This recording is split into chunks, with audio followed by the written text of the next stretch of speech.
नमस्कार, मी दिलीप रामदास पाटील, राहणार वडणे, तालुका जिल्हा धुळे.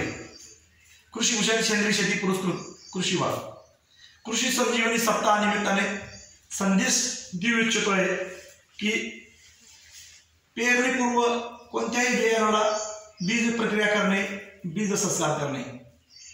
3 पद्धती आहेत बियाणाला बीज प्रक्रियाचा.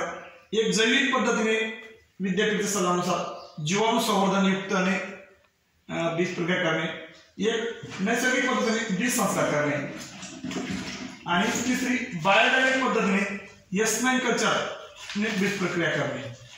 तर याचं साहित्य आहे एकदल बीएससी ॲजिटो बॅक्टर द्विदल शुद्ध रायझोबियम पीएचबी आणि ट्रायकोडर्मा.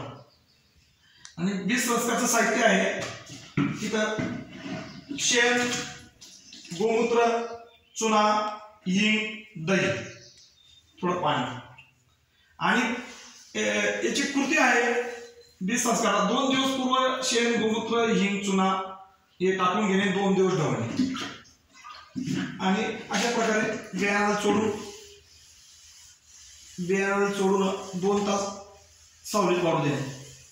याचे फायदे असे आहेत की उगवण क्षमता चांगल्या येते आणि निरोगी, पहिल्या महिन्याला निरोगी पीक, कोणतेही पीक निरोगी येते.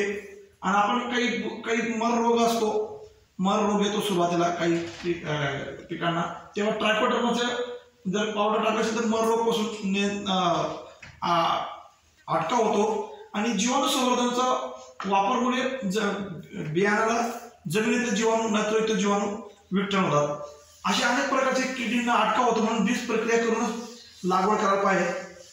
धन्यवाद.